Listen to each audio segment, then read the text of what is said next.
Hi everyone, welcome to Film Vets. I'm your host, Paul Dixon, recording from my mom's basement, and with me is my co-host, Young.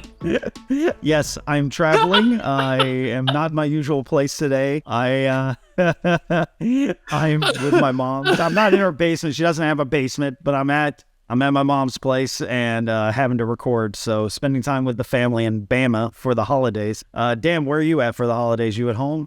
You look like you're at home. I think so. I think I'm home.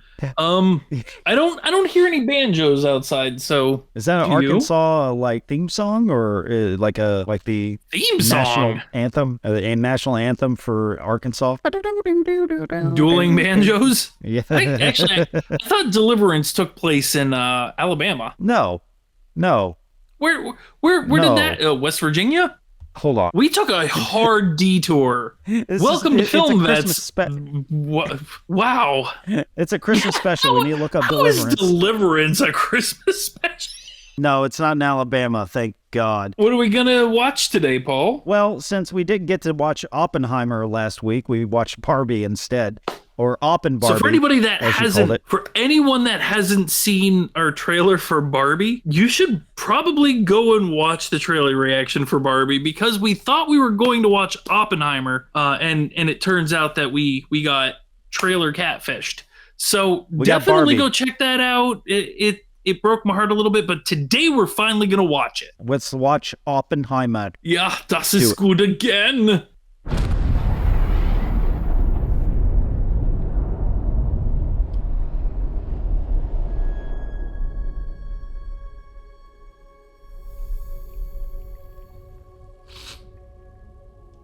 We imagine a future, and our imaginings horrify us.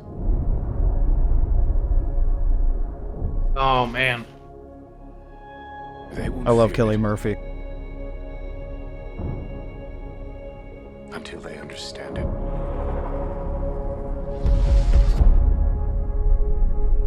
And they won't understand it until they've used it.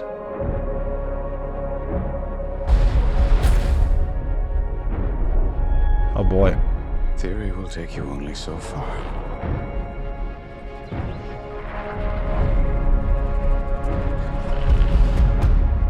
I don't know if we can be trusted with such a weapon. We can't. But we have no choice.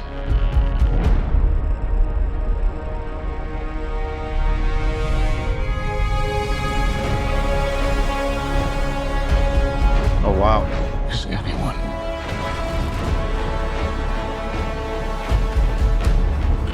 ever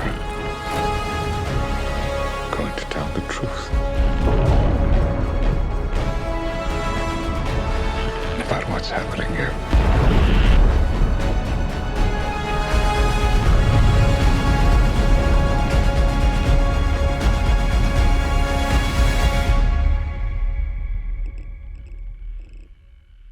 Oh.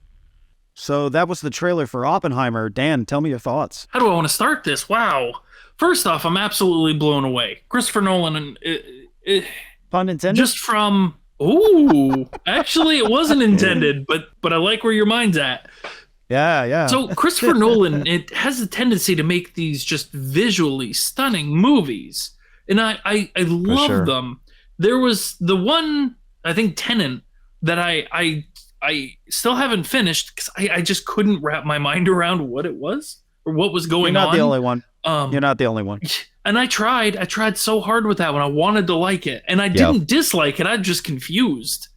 I feel an awful lot like a goldfish trying to contemplate his place in the universe with that movie. I just don't know where he was going with it. I digress. So he makes these beautifully looking movies, and they elicit some deep thoughts. Well, you know, I feel for everybody that was part of the Manhattan Project, simply because they had to forge ahead with creating such a weapon that would be so destructive, and they felt that they didn't have much of a choice because of where all of the events were leading in World War II. And how do you just stop war. Well, you have the biggest stick. Well, if everybody's got a big stick, nobody's got the big stick. That's kind of the problem we're looking at today. For sure. But this movie, like, I love Heimer. There's a quote that I'm going to try to see if I can find of his that I've heard before that is just chilling to me. But while I'm looking for it, what are your thoughts, Paul? Well, thank you for giving me that insight, first of all, because I don't know much about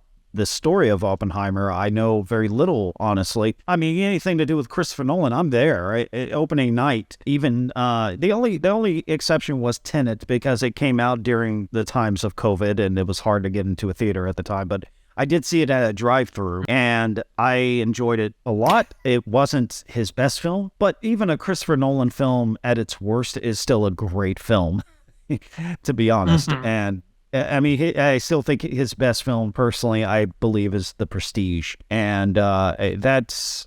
God, yeah, I loved that movie. Amazing. You introduced me to that movie, and I had no idea, and it just... It's David I digress. Bowie. I'm sorry. Continue. It's David Bowie as Nikola Tesla. I mean, what else do you want in a movie? Come on.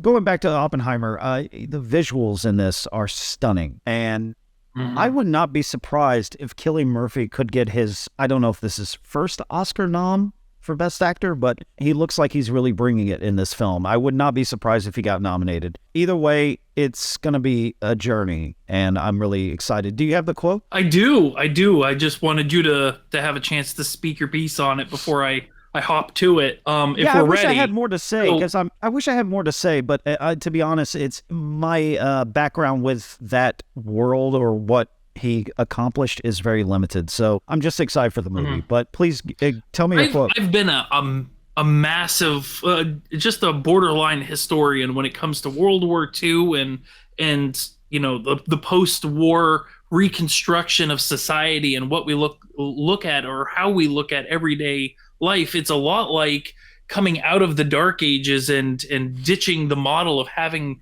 the feudal system and castles for a democracy and building forward with that. So the quote, and this is going to give you just kind of a small window into his thought process once he's had a successful test. On July 16th in 1945, Oppenheimer quoted a piece of Hindu scripture that stated, "Now I am become death, the destroyer of worlds." And that is just, even now, it gives me goosebumps because of just the sheer destructive power of the nuclear warheads that we have in our capability. We could end civilization as we know it thanks to the work of the people that were on the Manhattan Project. And it's terrifying and it's poetic at the same time that we finally have the instrument to just end it. Like we are the architects of our own demise. And that's gotta be like heartbreaking for the person that creates that weapon. If you have some empathy, if you have some sort of empathy or care about the human race, then yes, that is a very destructive, sad feeling. I would imagine that he had to carry the weight of that. A couple of things I wanted to point out. The cast includes Robert Downey Jr., which I'm really interested in seeing him in it, and among other people, but I just thought it was cool that he was going to be in a Christopher Nolan film. I thought that was awesome. That's going to be great. The other bit of news that's really cool is the fact that he actually did practical effects when it came to the atomic bomb going off. What? Yeah. That was a real boom? Now, I'm not saying it's a real boom, but it's not exactly an atomic bomb, but he did real practical effects. Oh, wow. The joke everybody was saying online was, he got a real atomic bomb. It just dropped it for film, for cinema. You gotta give him credit on his dedication and radiation. Wow. He just radiates success. Yeah, so practical effects for an atomic bomb. I don't know what that looks like, but I'm really excited to see it. Oh, that's gonna be amazing. Yeah. What are your thoughts about the trailer for Oppenheimer? Are you excited to see it? Can you believe that he's dropping an atomic bomb for real? He's not. Leave your thoughts below, like, share, and subscribe. And don't forget to check out our other segment called Vet Spotlight, where we talk about veterans who were in or are in the entertainment industry. Thank you so much, veterans, for watching, and thank you for your service. And thank you, Dan, for joining me on this journey through Oppenheimer. Absolutely. I love that part of the history, and I wouldn't want to be anywhere else. Just far away from the bomb. Yeah. You can always jump into a fridge. It's fine. God, what movie was that from? Yeah, it was Indiana Jones and the Kingdom of the Crystal Skull. He gets in a fridge. I've heard about it, but I did not see that part. That's why they call it Nuking That's another the Fridge. video. You need to go back and watch The Dial of Destiny. Yeah, it's called Nuking the Fridge. It's a term now because of that movie. Nuking the Fridge. That's terrible, because either the fridge is lead lined and that'll keep you safe, or it's not and it will just encase you in plastic and metal because of the heat. Like there's everybody was like he would have broken every single bone in his body because the fridge is flung across miles. Yeah, kind of. Oh God! All right, I need to go watch that movie, and I'm just gonna record me watching that scene, and I'm gonna put it up as a short. No, we're gonna watch it together because I wanna watch the movie with you. Oh God! All right, we really need to get on this this whole watching a film together, and then people could just play it and watch the movie with us. Yes. All right. Well, bye. Do highlights. Yeah. Bye, everybody. Don't nuke the fridge. Don't nuke the fridge.